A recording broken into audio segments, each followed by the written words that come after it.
देख न मैं न कहीं न कि जूतावा चपालवा बहरी ध देते एजे ध देता नीचा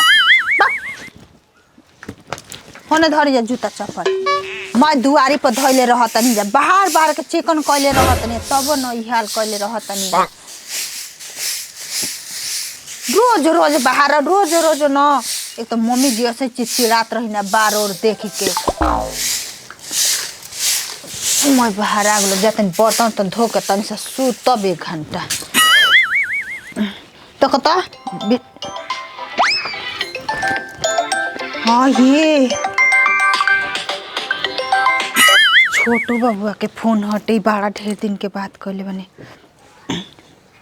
हेलो हेलो हाँ बाबू प्रणाम बाबे खुश ही बड़ा बहुत दिन के बाद याद कहले बानी क्या करे याद कर लेनी और खुशी के माहौल बा तो घर देने याद कर लेता नहीं हम खुश बानी त काहे घरे वाला सब नाराज रही सब बढ़िया करो ना सब बढ़िया बाजी और माई के याद ना आवेला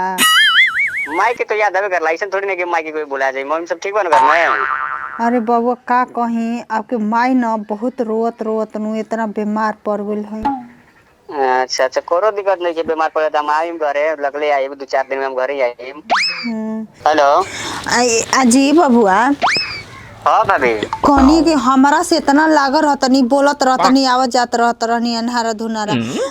हमरो करोड़ा भूला गेल बनी साल भर फोन ना कइनी ही ऐसन का बात बा चलो साल और ना फोन कैले ओकरा चिंता मत करा मैं स्टेशन पर बानी फोन ना करे तो सीधे घर ही डायरेक्ट आवत नहीं बोल दे घर सब रूम में खाली बानू बला क्यों में कोई सोता पड़ेला स्टेशन पाइल बनी हां भाभी स्टेशन पे आइल बानी हम अभी आई काहे रूम पूछतनी रूम में पूछ जाने की सरप्राइज दे में बड़ा सा गिफ्ट लेके आवत नहीं एकदम बड़का गिफ्ट के पूरा रूम में गिफ्ट रहे दलिया कहां के हो छोटू बबुआ हई हेलो हेलो अजी बाबूजी कहाँ बनी जी हां भाभी प्रणाम हम अभी स्टेशन पे बानी भाभी हाँ बाबू स्टेशन पे आ गई नी हां स्टेशन पे आ गए देखी ना आपको माई उतना रोवत ना आधा हो गइल बढ़िया बताई ऐसे काहे करत रहनी है जी फोन काहे ना उठावत रही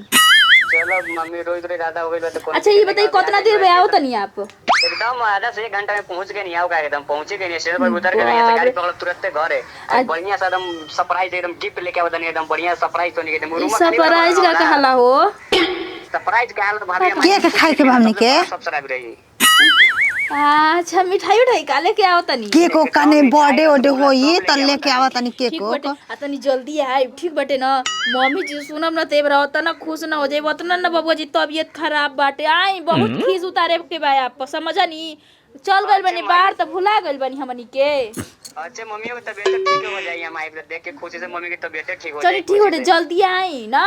अजी दीदी जी मम्मी जी ते बेरा खुशी हो जी आहू भाग चली ना कुछ कुछ तैयारी क के जल्दी से राखी जाऊ तो कत लागत नु के आज बर्थडे हो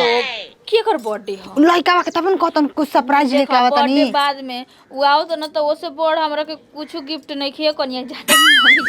मम्मी जी के बताई हम रूम जाता नहीं हम सेट करे ठीक आ पूछ के जोन बनाए को बना लो ठीक ना ठीक बा जल्दी आई दीदी जी ठीक ना अच्छा एक तो कि हम 5-6 साल के बाद घरे जाता नहीं हम घरे जाए तो ऐसा मत करिए हमारे माई बाबू कहे कि शादी करके लेके आयल बना तो ऐसा के ना कि मतलब कोई दूसरे ना करे वैसा रहिए ना मम्मी के पापा के सब संग इतना दिन रहनी तो कोनो गलती कहीं बताई त और उहे तो हमरा एहसास होल तो हम तो शादी ब्याह करे कि चलो एहसास होल तब तो शादी ब्याह करे लेकिन जो प्यार हमरा के देखैले बाड़ उहे प्यार हमर घर वाला के देखैया माई के देखैया हमर भाभी के देखैया कि लोग कहे कि ना छोटुआ ब्याह करके लाइल बा तो बा एगो ना जी अपनी मम्मी जी के बहुत खुश रखो उनकरा के ऐसन बात बोला ना कि हमरा के देख के और खुश हो जी बस बस बस ये चाहते नहीं कि बस हम घर परिवार खुश रहे तो हमनी तो खुशी रहब जा ऐसे करिए पूरा घर वाला के मन मोह लिया एकदम लगे कि अरे भाभी भी हमरा के बोलियो जाना ना का बोलिए हमरा ना बोलिए कुछ हमरा समझ से बोलबे करे का बोलिए कुछ ना बोलिए बहुत डर अगर बोलिए जाना तो रौरा से हम कुछ बात बोलिए तो कह देखो सब भाभी तो ठीक बा लेकिन एक भाई पे हमरा डाउट लगल वो कानी बोलिए तो लेकिन बुरा मत मानिए हमार मंझली भाई भी है वो थोड़ा बिया मतलब कि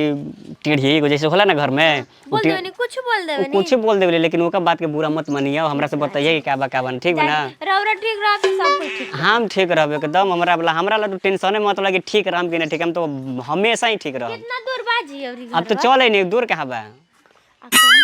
भैया जानत है तो बोलिए जाना ना कोई बोल अरे कोई ना बोले तुम सब चिंता मत कर कोई ना बोले तो चलो कट करो तो ए मम्मी जी छोटी बहू के फोन कलनी छोटकी कुखी मोबाइल पर फोन कर ले ना। हाँ आ देखी स्टेशन पे कहतनी कि बनी ना हो छोटको कहले सही हो। सही फोन कर लेनी अरे फोन लगा हम बात करम बात करो सब। स्टेशन पे आ गई स्टेशन बनो पाइल बनी कहतनी एगो सरप्राइज लेके आवत तनी लागत तू का कहला सकराई सरप्राइज ना कहला सरप्राइज ई कहत है बर्थडे हो हमके लागत मम्मी हम ही जन्म देले बनी हम ही जन्मौनी है हम ही नहीं कहन की बर्थडे ओए तू लेकिन देखी कहना मम्मी जी उ कुछ होखे लेकिन ये बेरी अगर बेटवा आ जाई हो तो आप कुछ बोल दिया नहीं तो फिर सोच ले अच्छा अरे दीदी हम रामो तो हाई ना बोलम हमर मर्द का कहना ओ तने खाती के मेठू हो गई आजकल के कोई के बेटा पे पता के चल लड़की के बोले जो दिन बा आय रो पानी तो अब माई बाप गलती खाती ना बोलेला आज कोई नहीं थे साथ गलती खाती जानी हम ना बोलब हमरा कुछ बोले कह देले बड़ा हमर वो दिन कहता ना रोवत रहना रोवत रवत रो रो के कैसे उजा ना कंपनी उहे ना जानता ना कहत ना कि अब हमारा कुछ नहीं के छोटवा का माई कुछ नहीं के केहू के बोले मामी जी कैसे तो कल कि अब 2 दिन का जिंदगी में बस आंखी से देखत रही कि बनता बिगड़ता कुछ मत बोली समझा नहीं बिगड़ले खातिर ना बोलत लेकिन उनके बाउर लागल बावे ना बतावा हो क दिन के लइका हवे आय माई बाप के बात के हाथ आना ले ली हलस आय जाए तो जब बढ़िया से बतियलू हो जाना हां हम तो अब तो ये सोचनी को बबुआ मम्मी जी आए माये ए चलो ए माये भाभी बेटा काहे के बंद कर बोल जाओ का रे बाबूआ ये कन्या चलो जल्दी चली जा खोली जा की बढ़िया दीदी हमर तो एकदम मन हो दूध ए भाभी आओ तनी हां माये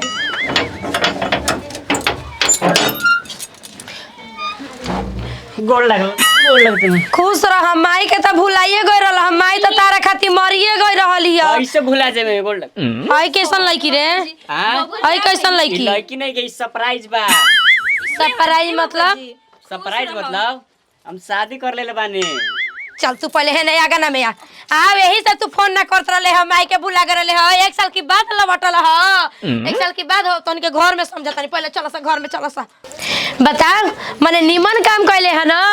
अरे तबियत ठीक बा तोर बाप का कहना तोर बाप के आज हमरा के इजाजत देले रहले है कैसन रहनी कैसन हो गनी तोरा चलते आय अरे हम जाना तर मैं तो तबियत ठीक बा ना भाई बोल रहे तबियत का खराब ठीक बा ना रहती सब बताओ तो मरिए ना जाती का कहनी तोरी हेडक तो में आ तो गई ना गई रही चल गई कान धरतनी कुछ करिया जा लेकिन हम बोले वाला नहीं खी हमरा के वो मना कर देले बन लिया हो जरी तेरे बाजे पूरा करबे ना कइल जी लिया ले आई अब चुपचाप मुंह में ताला लगा ले समझा नहीं अब कुछ ना तोर बियाह करे के रहे तो कहले रहते कि माई पढ़म ना तो बात के बतंगड़ बनावला तू जैसे गइल बोल ना मैं एक बार बुरा लगे हमरा बोल हां तो मैं बुरा बुरा तो ना करे लगत लगे रहला यही लेना माई मुंहतिया की जियत बिना बुरा लगल है तनी बाप के बात सुन के पढ़ाई छोड़ के भाग गइल त मेहरी खाती ना हैं? फिर बोला फिर खिसिया के चल जई ह त का फायदा ले सरप्राइज में हमनी के चलो क्या करे के ये सरप्राइज बता दो कितना बड़ा गिफ्ट बा 5 फीट गीत गावा जाओ जौन नियम बा जौन पूरा ना कइल जाई आए टोला महला तब जे के हंसे के हंसबे ना करी भारी भारी लोड़ावा ले ले आमा बाड़ी खड़ा हो खोल बबुआ पलकी के बड़िया मंगिया बौर भी हो खोल बबुआ पलकी के बड़िया कैसे में खोलिया माँ पलकी के बड़िया हो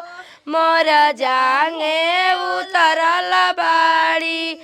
सासू जी के दियावा हो मोर जांगे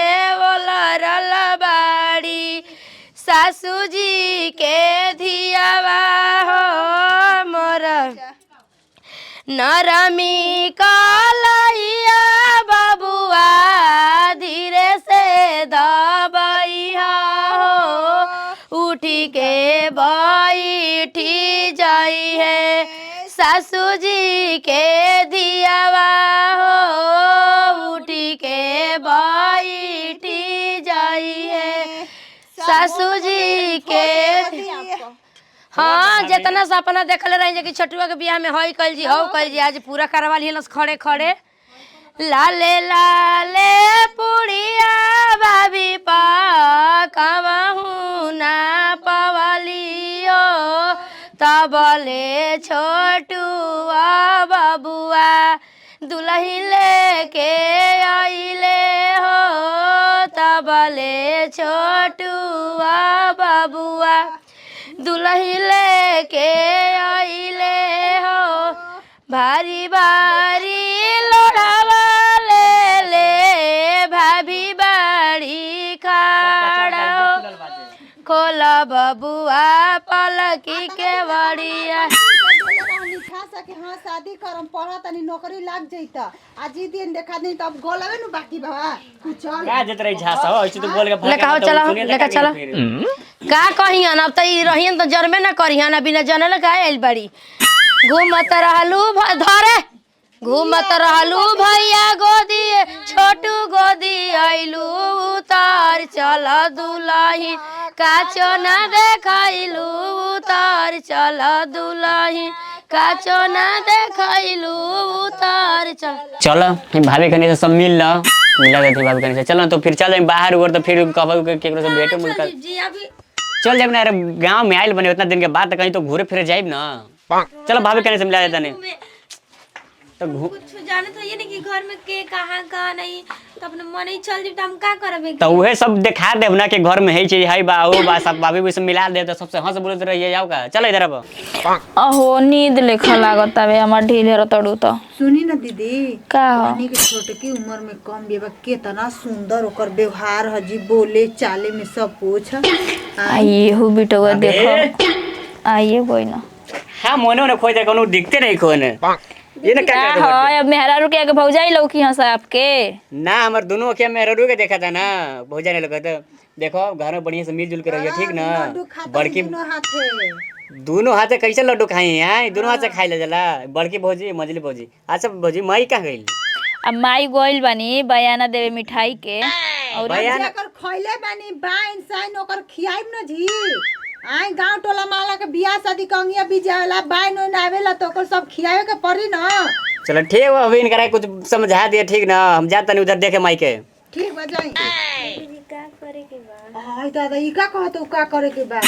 ई मैं सोच न कि हम ना आइल बनी ऐसे शादी क के ला मरे त हमर ना सब जो मम्मी जी कह के कोई नहीं कि सब रीति रिवाज गुरमुख होई कथा होई घर में रीति रिवाज से और न तहार नु सब घर में होई अभी चूल्हा छुआवल जाई चूल्हा पूजबू जनिया पापा जी बाहर से आवतन तब ना सब कथा सते बहुत हित नाता आवता बहु भोजवाला नु पार्टी ओटी हमनी के एक कनिया मिलेला जैसे आज बोलत तड़ू ना एकदम सही बोलत रहिया हमेशा नामे मत हंसवैया कि दूगो मिल के रहेली सा छोटकी आयल त अपनी मन के हो गई ठीक हमनी में कबो लड़ाई झगड़ा ना भइल होई एकदम बहिन वैसे ना रहत है जैसे रहे नी जा समझिए कि बड़ बहिन गोतनी ना आ तू छोट बहिन ठीक ना कोनो बात कोनो काम कुछ किने के आ मम्मी जी भले ऊपर से गुस्सियाई लागे नहीं लेकिन दिल के बहुत साफ है आ दो चार बात बोलिए दी तो गलतिये पे बोलेली बर्दाश्त करे सीखल जाला समझलू मम्मी के बात गाड़ी पर शादी हटे ना बोलल जाला ठीक ना जा घर में जा जाके आराम कर काम पड़ी तो बोला लेवे के हमनी का देखी हा दीजा गोड़ दबा दे पागल आ कनी न कि देखी हा खटिया के ना पटिया ढीला तनी सुन ढेर न चचरई हा ठीक ना जा जाके आराम कर जा कितना बढ़िया से हंसतिया बोलतिया हो ना कुछ कह गरियावे के ना चाहिए लेकिन हे रहन पर हे मुंह पर इनका ना हमके ना लगे कि शादी बियाह हो जाए लेकिन देखा हो बढ़िया मेहरा रू भगा के लेके आई ना हो बेटा हुआ कितना सुंदर जैसा कितना निकलाती निक लागती है जरूर करी मम्मी जब जतन दलिया में ती करे दलिया बीन के बैठा दी सर जा अब ले मम्मी जी ना नहीं पता ना का करता नहीं देखियो हम कुछ काम धंधा कर